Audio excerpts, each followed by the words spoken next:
Ah mon Seigneur, si l'Éternel est avec nous, pourquoi toutes ces choses nous sont-elles arrivées? Et où sont tous ces prodiges que nous, nos pères, nous rencontraient? Quand il disait, l'Éternel ne nous a-t-il pas fait monter hors d'Égypte? Maintenant l'Éternel nous a abandonnés et il nous livre entre les mains des mendiants. Verset 14. L'Éternel se tourna vers lui et dit, va avec cette force que tu as et délivre Israël de la main des mendiants. N'est-ce pas moi qui t'envoie? Est-ce qu'on peut acclamer la parole de Dieu? On va s'asseoir, bien-aimé dans le Seigneur.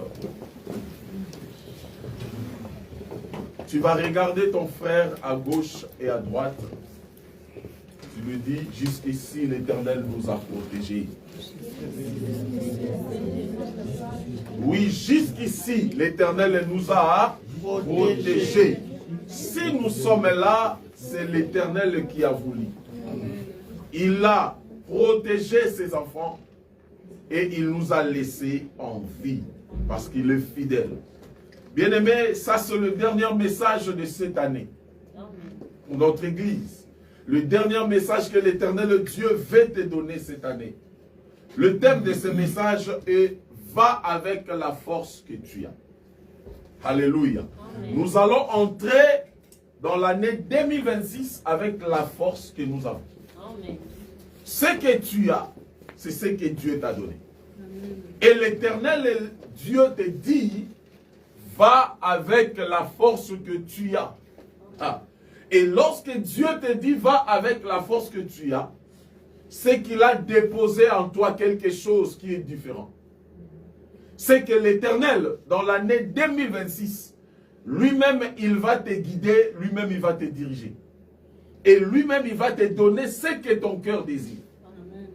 L'Éternel va changer ta situation, bien-aimé, dans cette année, parce que lui-même, il sera devant. Lorsqu'il dit, va avec la force que tu as, c'est-à-dire l'Éternel, Dieu te dit, tu marches, mais tu n'es pas seul. Alléluia. Amen. La force que tu as, qu'il a dit à Gédéon, c'est-à-dire c'est la force que Dieu a déposée à Gédéon. Dans cette histoire, bien-aimé, Gédéon était la personne que Dieu avait choisie pour libérer Israël. Dieu a regardé Israël, Dieu a compris qu'Israël était déjà en échec. Il avait fallu quelqu'un pour délivrer Israël. Et Dieu a choisi Gédéon. Or, Gédéon était l'homme que les gens voyaient comme faible. Il était comme quelqu'un rejeté. Mais l'Éternel choisit toujours les gens faibles. L'Éternel choisit toujours les gens qui sont comme rejetés, abandonnés. Amen. Pour faire quelque chose, nouvelle histoire. Oh, bien-aimé, je viens te dire que cette année 2025, même si ça va prendre fin dans quelques minutes, sache-le que ce que Dieu t'avait promis, il va le réaliser. Amen. Même dans l'année 2026, l'Éternel marchera lui-même avec toi parce qu'il te dit, va avec la force que tu as. Nous allons entrer dans cette année et nous allons vaincre nos ennemis avec la force que Dieu nous a donnée. Amen. Dieu a choisi Gédéon.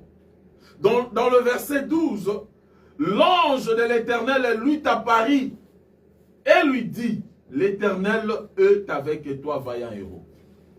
L'ange de l'Éternel lui est apparu pour lui dire, l'Éternel est avec toi, vaillant héros. Pendant que Dieu, l'ange, appelle Gédéon vaillant héros, Gédéon ne savait même pas comment il peut se tenir pour combattre ses ennemis. Donc l'Éternel peut t'appeler vaillant pendant que tu es encore faible. Oui, tes ennemis peuvent considérer comme si tu es un être faible. Ils peuvent dire de n'importe quoi sur ta vie, mais Dieu lui-même, il t'appelle déjà vaillant héros avant que tu commences à venger ou tu commences à faire des grandes choses. Avant de faire des grandes choses, Dieu te donne déjà cette nom. C'est-à-dire, il te considère déjà. Autrement, lorsque l'ange appelle Gédéon vaillant héros, c'est-à-dire dans l'histoire de Dieu, Dieu avait déjà doté à Gédéon la capacité d'être un héros. Et à la mamaka moussou, c'est comme l'on a vu, bato na misu ya mutu pamba 2025 est aussi la bato ba opeso kombo o bango balingi. Mais nzamba omono na 2026 muto bato bakoya ko luka po ba honorer. Amen. Nzambe a la possibilité ba bengi yo faible lelo, mais dans 2 jours Dieu peut changer l'histoire. Amen. C'est pour cela à ABC Gédéon il dit va avec la force que tu as parce que Dieu lui-même a établi Gédéon. Vaillant héros que tu es, bien-aimé.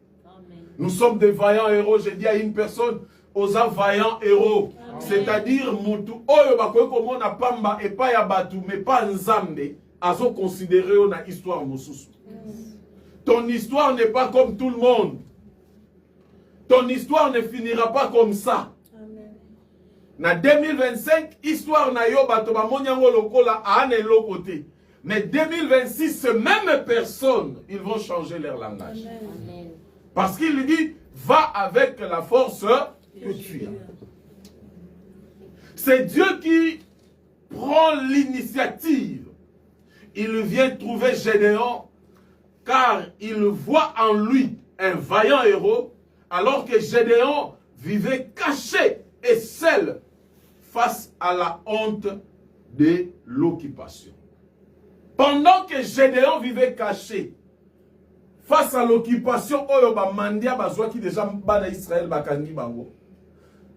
Pendant Gédéon, à mon avis, à l'anti honte, c'est-à-dire à Soni, il nous arrive, bien aimé, au comique au vivre et à Robombama, au Kobete la Batuli solo noté.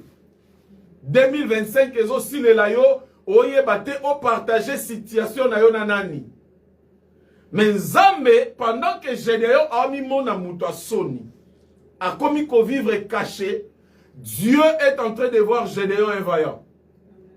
Oh, bien aimé, makambo yo zomo na lokolo yo okoy ko arriver te, mais Nzambe na histoire na ye, ayebi ke yo osuka boete. Amen.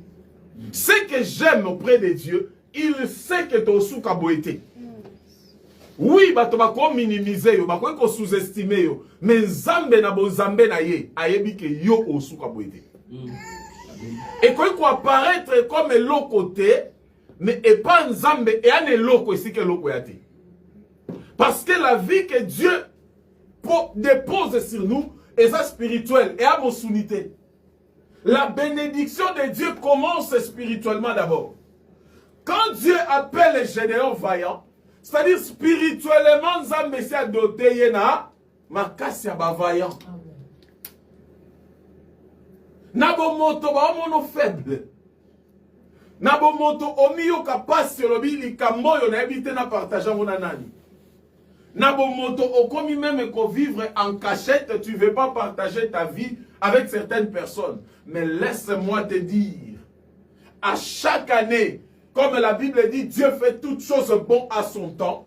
Sache-le que ça peut arriver que 2026, makambo e kosala manavina yo, eza makambo yo okobanda ko témoigner en témoignage. Otambola de gloire et en gloire. Les choses qui n'ont pas eu, que tu n'as pas réussi en 2025, ça peut être donné en 2026, peut changer langage.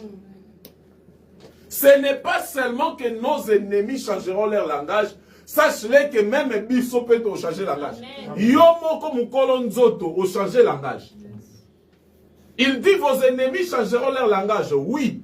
Mais Yomo ko onzamba saleli bolam au changer pe langage. Parce que na katia pas si tu as la langage mususu. Malgré que tu as la foi, mais na réalité ozo vivre. Au comme on dirait ko banga. Côté mususu on dirait ce que kokoka. Est-ce que vous n'avez pas simba? Mais bien aimé, tu ne sais pas ce que Dieu est en train de réserver. Ce que Dieu est en train de réserver est différent de tes pensées. Il y a mon en 2026, oh bien aimé, kotambola kaka selon makanisi no te. Tika nzambe nde agide yo. Tika nzambe nde ye moko azwa ba décision. Kozwa décision par rapport à réalité te.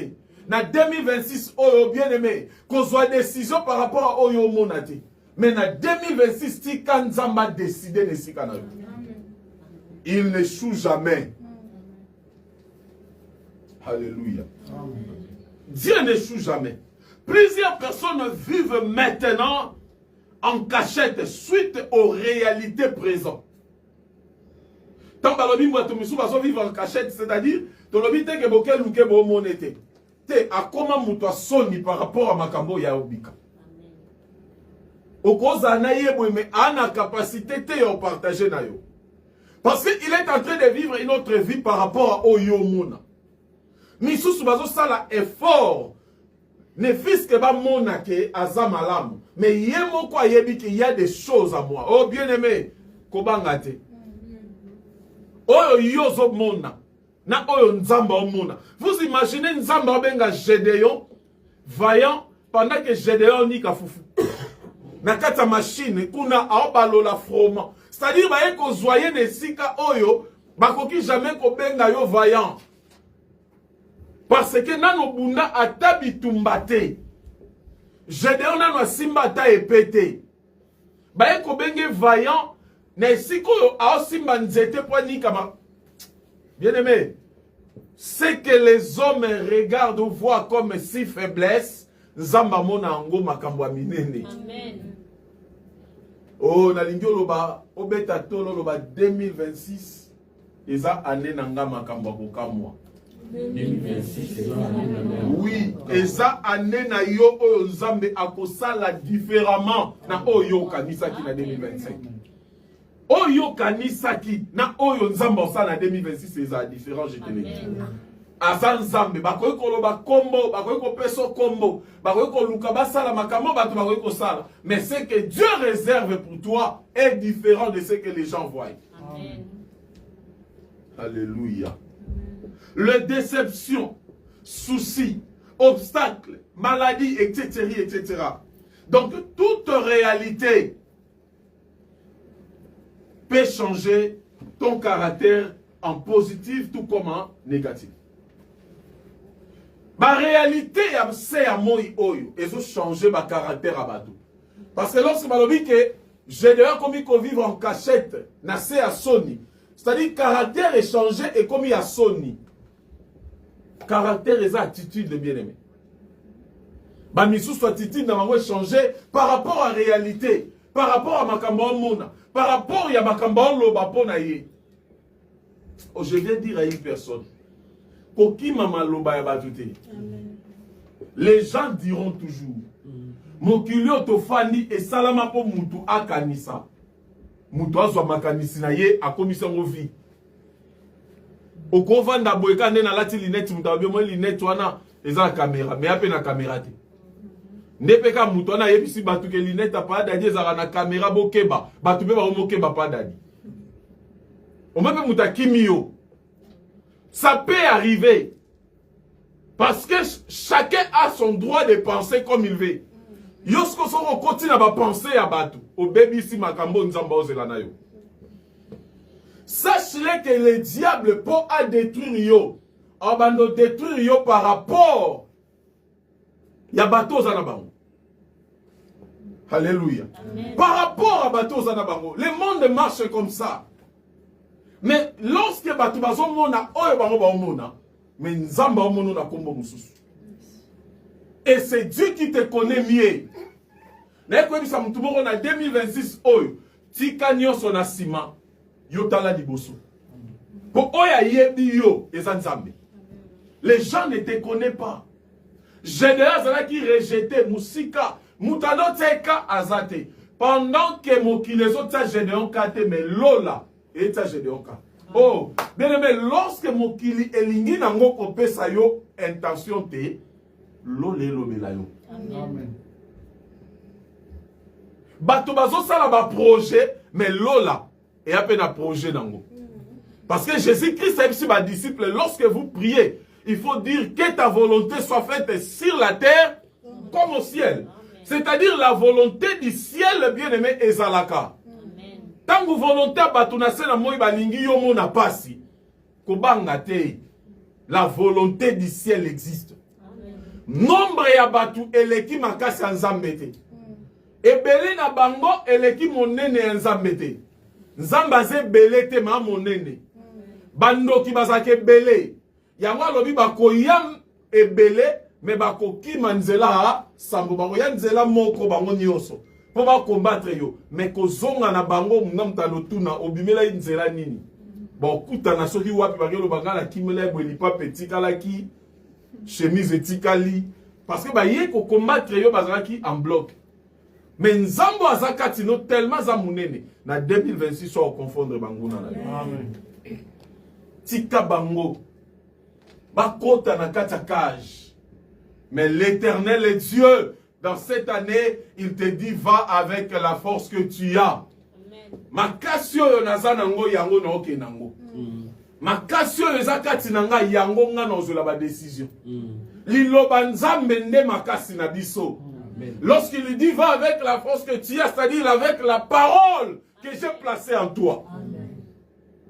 Nazana liloba ya nzambe kati nanga yango na otambola nango na 2026. Boloba, bosala ba projet, bandoka famille bo kanisa, bo sangisa, bo gogo sangisa, mais moi je marche avec la force que Dieu a placée à moi, la parole de Dieu. Et cette parole n'échoue jamais. Et la parole de Dieu ne trompe pas. Bate belé bazala na Bible, soko tangi Bible, et belé bazala ka négligé. Mais nzambe akamwisa batu kaka na bato bazala ka négligé. Tu sais pourquoi nzamba leka kana sika bato bazaki négligé? Ayaka pa pe si sabango valeur pour mokile lo bake. Oyo to mona na pa muto yo. Ezaka nzambe. Nzambe ndem takosa makambo. Soki nzambe te mutazati. Alléluia. Amen. Laisse-moi te dire, enfant de Dieu. Nalobarango chaque fois. Soki na nzela na yo. Ozokuta na bitumba te. Ozokuta na bato bazo lukelo ba problème te. C'est qu'on dérange te. Un enfant de Dieu dérange le monde des ténèbres. Un enfant de Dieu dérange le diable. Et lorsqu'il dérange le diable vient utiliser les hommes faibles. Les hommes faibles, ce sont les gens où le diable a yé kati, akuti kati no songi songi, akuti kati na yo cupidité, akuti kati na yo koina. Et le diable va t'utiliser na songi songi pour yo détruire muninga. Mais plus on détruit muninga, yo no bimi faible. Parce que le diable t'a trouvé faible. A trouvé Jida cupide. Yangwa y a pas Jida à la qui c'est bon. Faites très attention dans 2026. Changez le lenge no yako sale la na yako monela. Alléluia. Amen. Lipamboli ya nzambe existaka. Tika bisabi no vérité. Tala nzambe azalaka. Pe nzambe asalaka. Atala ka problème ya mboka te. Atala degré ya ba assistance sociale te. Ako personne à gauche tout comme à à droite. Le problème est que de croire que si Dieu m'a appelé ici, c'est qu'il a quelque chose avec moi. Amen. Il a quelque chose. Osons imaginer Moutounoko la Gédéon. Le dimanche, j'avais dit ça. C'est facile de dire des choses autant dans la Bible. Mais c'est difficile de vivre ça. Gédéon zalaki na ta ya pasi. Nanzala rejeté. Ne ange aye kokutana ne. Nzamba yaka kokutana na mutu. Peut-être tango wana na openya na isika te. Oza na position te, il vient. Makabo simbite, il est avec toi. Ne pensez pas que lorsque l'on commence à s'imiter, c'est que Nzamba zananga tete. Naloba na biso tote yango dimanche écoulé. J'avais dit, et il avait fallu Daniel akota na kata libula banko sipo Nzamba ya. Pendant que la projet, nous avons fait na makokia ko ya alongoli Daniel Katabatuana, bakoti sepe na libula banko cité. Tant que ba Shadrach, Meshach, Abednego, nous avons fait ko ya lobi ba okota na moto te. Autrefois, ou peut-être Dieu peut permettre au koti pena na moto, si mayaye. Pour ala ki sabatu to moni moto oyo, fait ka le labino histoire que batu moko baleka na bazikate. Nzamba za capable à permettre au koma penza nesika batu ba komi belé contre yo. Ba komo la sope nous sapi. Au kansara nini. Après nzamba tomboli yo na kati na bango. Pour a changer bango langage. Amen. Alléluia. Amen.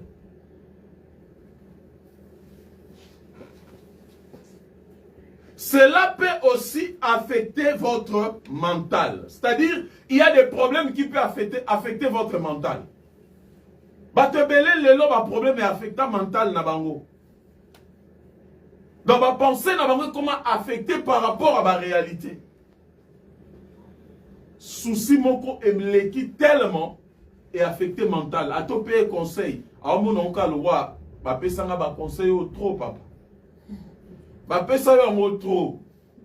Mais ezalaki na temps où il faut marambo et salema. Il y a un temps pour toute chose. Ce qui n'attend pas nous un conseil.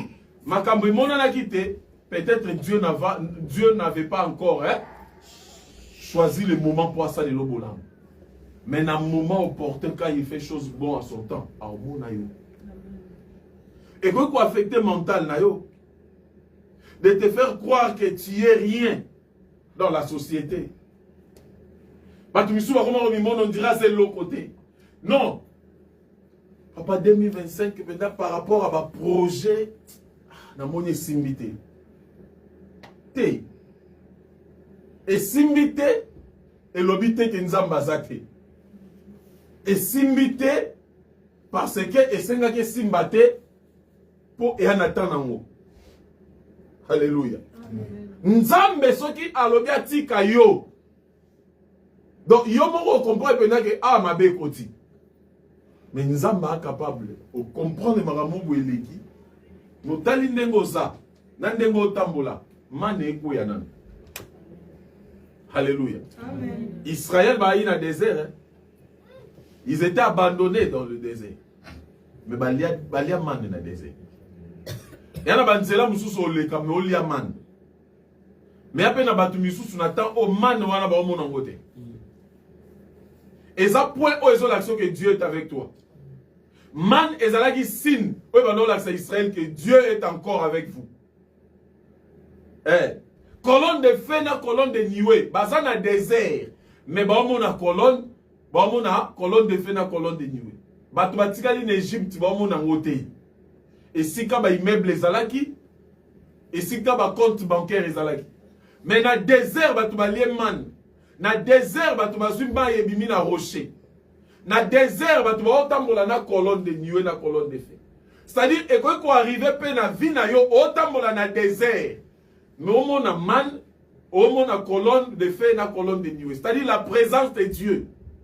Azoya ko secourir yo. Et on a battu na temps oyo. Na ba pari wana ba ola la libanda. Azape na bana. Basata ne sikate ba olela. Ero yo nanga to fete mais yo ko fete te po ba lati ba casque na ba gaya minene na ba po ba ola libanda belle étoile. Ba beti ba koko ko bisike belé porte fumwa mati. Oh bien aimé, le paix que Dieu est en train de faire dans ta vie, et ça signe en l'action que azana nuna yo. Amen. Atiki yote. N'abandonne pas ce Dieu là. Donc man na colonne de feu, et ça va signer zo la segment liboso kaneza. Donc lia mela mai mwana. Papa, eleki lia mela mai. Kana eza. Okokoma na kana, ma porte fungwa mayo moko ne comprendre te. Amen. Je te le dis ma sœur, mon frère. Liboso na yo kana wana na 2026 oneto okende. Nous aurons des témoignages et tu diras que l'Éternel m'a visité. Nzamba ana place au côté là. Soki yo kanisa ba porte kangami na yo biso ke nzambo to belela. Ana porte au côté là na vie na yo. Amen. Et ana ba porte au fungola. Oye kangameli basusu, yo e kangamelo te. Amen. Oye pesameli basusu te, nzamba opeso yango.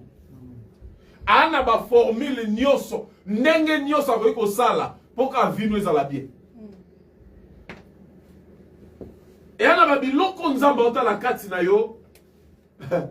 Esa ke nzamba roti kote. Il y a des souvenirs que nous avons avec Dieu. Makamususu rotali nzamba tali abi mwana na roti kaite. Israël nzamba roti ka ba na déserté. Pour bazalaki na alliance. Et ana makamususu salela nzambe yo bosana. Mais nzambe abosana te. Yango moni alobi c'est lui qui fait du bien, continue papa maman. Koba ko sala bolamu. Kokota na distraction te na 2026. Diable soki alingi amemo na échec akoya kozwa bolamu na yo apesi yo lolendo. Akomo biso ayo leki bango. Yo za danger. Kotia bango kate. Kokanisa te ke eza kotombwama. Eza distraction nzamba oko chopa lingaki. Diable oko chopa lingaki tayo. Amema yo na shit. Omoni bayemba au terre. Plus au matin. Plus tu n'y as pas miki. Plus au moment na moi makambo. Plus au moment batu nyoso batu pamba. Plus au moment batu loa batu pamba. Nzora bangwana ra batu na yo. Un jour ozana posa na bango. Nanya rorai kondima ke Gédéon nzamba ro lukai. Nanya rorai ndima parce que bazota batu bisu ka me bazota Gédéon kate. Peut-être yo bazota sou kate. Mais 2026, l'Éternel va faire son choix. Ezali kamba choix ya nzambe. Alléluia. Amen. Pour réveiller le peuple, Dieu avait besoin d'un Gédéon. Et pour ta famille, Dieu a besoin de toi. Pour peuple, on est tellement nzamba ina posa Gédéon. Mais na eko ebisa yo pona libota na yo. Yo nde nzamba obenga. Ata omimo nondire lo côté yondo osala makambo makambo ebandela na nzela na yo. Je vous dis des choses vraies. Lobi na yo eza lobi ezoyate. Le passé eza fitirte. Le passé eza oyo yo za la lobi te. Le passé comme lelo oyo le qui s'en a présent. Et comment les passer. Mais fitir na yo, et na maboko kwanza. Moto moko te akosimba fitir na yo, soki nzamba pesi nzela te. Ezo apparaître lokola basimbi fitir na yo. Basimbi fitir na yo te, ba obundisa nde présent. Mais bazana formule ya fitir te. C'est que tu dois savoir les diables, les sorciers, peu importe ba to que le problème. Bazana formule ya fitir te. Ba mon a présent, ba bundisa présent. Mais fitir na yo, ba yebi yango ndenge ezalaki. Tika bango ba continuer. Fitir na yo ya na maboko kwanza. Alléluia. Le choix de Dieu sur toi ne dépend pas des hommes, mais de lui-même. Choix nzambe, tango apona ramu. Ayaka rotuna te na famille na bino bolobi nini pona ye na sala te. Makambo nzambe na vie na biso ezaka fiko te. Biso ne na mokili to fiko fioko maleke. Fioko maleke. Ba ko kosa yo a dendi deux fois. Na fioko maleke wana akosi yo ezaki tour na yo me balie yo. Pa nzambe za fiko te. Pa nzambe za je hasard te. Et pa nzambe za napona ye. Na kosalela ye. Ata basangani ba ye. Pa nzambe ba korompaka ye te. Oh non, la famille na bino ba sepela te ndenge yo kende bongo ba ke yo kana na banoko tika bango ba yo kana ba korompaka nzambe te. Soki nzamba alobi akosala ata banoko na batata mwasi basangani bakomprendre te bake basuki bakoma na esika mo balobaka to comprendre te. Oui, comprendre te po eza formule ya nzambe oyo nzambe bakomprena yango te. Oui, année 2025 esili mais yebango ke 2026 bakomprendre te nzambe okena yo te. Amen. Il faut vraiment Nzambe a frappé bango na aveuglement. Amen. Ba comprendre ko localiser yote, ba ko mona lisusu likambo na yote. Projet na bango ko simbate parce que c'est l'Éternel qui décide. Okanisi ba prière no ke ndaranve. Okanisi ba sacrifice no ke ndaranve. Mutunde mutakoki ko luka aloba oyo salanga ela ki se esali pe nini. L'homme peut te montrer l'ingratitude. Mais Dieu a ingraté. C'est l'homme qui est ingrat. Mais ton Dieu n'est pas ingrat. L'homme peut oublier. Mais Dieu n'oublie jamais. Yango monya lobi na biso to koba ko sala bolamu. Po komba bolamu ezaye. Et puis par réponse ya bolamu ezaka nzambe.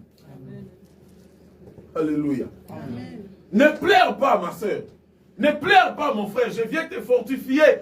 Nzamba e kolobelo na dernier jour oyo ya année 2025. Aye kolobano oko kende 2026 oko tango dans 20 minutes ou 15 minutes avec la force que tu as, ce qui est la parole de Dieu, et tu vas vaincre. Na 2026 yonde molongi. Amen. Ote elongi nangeze elongi ya batu bazwaka te papa elongi ya batu beshuwaka. Nzamba capable de changer elongi ya batu eshuwaka. Et combien elongi ezo signaler batu ba dossier ya makambo minene. Amen. Ba mona ki elongi wana lokole elongi ya pamba. Ba biye penza eloko te mais yenda ko signer ba dossier ya batu awa. Amen. Tu seras recherché. Parce que Dieu est fidèle. Les autres téléphones est sonné. Ba mona lokolo za dans le débat. Tobenga ya pia biso nini? Ide nini opesa? Yebisa bango na retraite. Naza na retraite. Téléphone nanga moye sonné zate. Mais et comme na moment moko numéro wana kaka ba olukango peut-être bango ba benga ngo souste le roi na WhatsApp et kitana se na conversation le roi les a souste et kitana se. Mais il y aura un jour le même numéro, tu vas les chercher. Olukango pour obenga parce que Dieu va visiter cet homme-là. Amen. 2026, l'Éternel ne va pas nous abandonner. Amen. Alléluia. Amen. Dieu t'a créé pour de grandes choses. Donc en toi, il y a la grandeur. La puissance de Dieu est en toi. Tant que nous avons Gédéon vaillant héros, on a rappelé Gédéon que au monde Katino, il y a la grandeur. Kolanda et si koza leloti. 4 quoi yanda kwa no lala. C'est pour un temps. Kolanda ngote kobanga ngo pété. Eza nzelo batuni osuba lekaka. Il faut les kawana. Mais otika la wana éternellement te. L'Éternel va changer ton nom. Amen. Oui, je te l'ai dit, l'Éternel va changer ton nom. Bao batomwa mi bao sa makama minene basimbi pe kisite. Nzambe kako yobele la rawananda visita babu. De la même manière, ce même Dieu va aussi te visiter. Alléluia. Amen.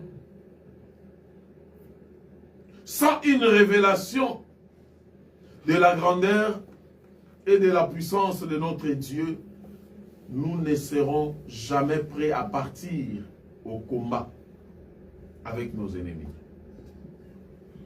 Ce qui ose une révélation à part en Zambété, il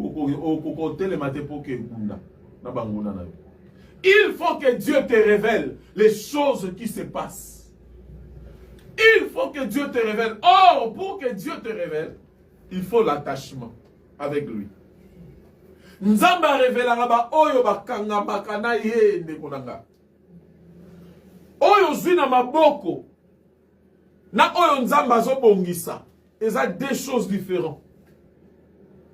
Attache-toi à Dieu pour recevoir des révélations. Omoni nzelo kende et ana makambo bombama.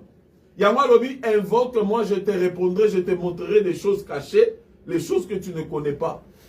Tant on attend un verset biblique, on a dans Baradok, Nzamba Mukolo. Donc, ils appellent Marambo Toyebite. Abi, Lukanga, Belelanga, Naola, qui sont ma kambo yoyebite. Lolendo phototika. Zwa lolendo ta côté. Et ana makambo yebite, ngana yebite, yopo yebite. Nzambe nda yebiango. Il faut tout kangamana ye. Soko me mami na orgueil. Makambo yebite wana. Tango ekoma. Oko bundate. Yoko kanisa muta bundiso eza tata mwasi. Nzoka muta bundisa ko mama no moko. Oyeba neni. Tala eana makambo to yebite. Mutongo atindela ko pe bakwange uti Afrique lia mwana mama. Yopo zoka kwanga na nengo lia kangona muntsambu. Nzoka kwanga ane za trike. Mais affection na ye e bombi kindokine. Et ana batu bazana mama na affection. Mais affection wana e bomba mabe oyo salo. Siko soki yo bondelite o invokete oko yeba makambe bomba mana kwanga wana te. Tata mosinda tile la ngape na ndunguzi tende o. Et où t'as appelé Africa, quand on a bien tata mosinda soit beaucoup libiso. Ndunguzi tende za projet à lobby.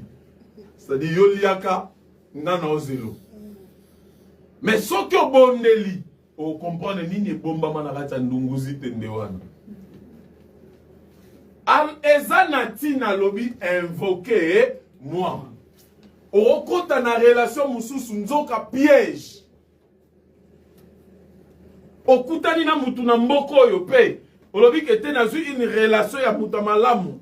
Nzoka piège ne ya wana. Soko invoqué te ya okoko bana mutu wana bosolo laka. Nzoka yemta piège ara yo pozo mukanda te. Je vous dis les choses vraies. Il faut prier dans le domaine de nyonso. Kosenga nzambe orientation, nzamba luba. Mokile baby. 2025 esili, na 2026 oyo. Na moni nzembo, tibato azoye mambulo yo na kobongo, na kolela te nga yo mbulo. Mbulo yo kolela te. Eza bongo. Me bongi sa pendenge ya kolela te. Ce n'est pas pour que mbulo yo kolelate nde yo pour kolelate. Parce que tu peux batatola na 2024 na décembre que ne na kota be makama minene basuki na nzela baza. C'est-à-dire diable aza tellement na rise. Oh soki yo koti na distraction ya robina, yo kanza ndengo binyo te na stati, ndenge pe nzamba salite, a osala te po tiango na stati. A osala te po yo lobi ke ngaya wa pendanga te. A osala po omona bonzambe kati na yo. A omona attachement kati na yo. A omona kobanga ye kati na yo. C'est-à-dire si tu compte à 2026 oyo, ozui yo moko sali bilan. Olobi 2025, la manière dont je conduis ma vie. Maintenant 2026, je dois me conduire autrement. Pourquoi? Parce que Alobi va avec la force que tu as. C'est la parole de Dieu qui guérit. C'est la parole de Dieu qui bénit. C'est la parole de Dieu qui change. C'est la parole de Dieu qui transforme. Soko tango à côté, nzembo wane kobongwa na mbulo yo nazolela, vraiment nga yoyo, mbulo yo nazolela. Parce que tu ne veux pas faire des choses comme Dieu veut. Soko tali o mona ke mikolo yo batu bakomi posa na bango ezaba motivé. Tant ba motivé ya zui motivation malingi ta changer mais motivé nga kaka. Alléluia.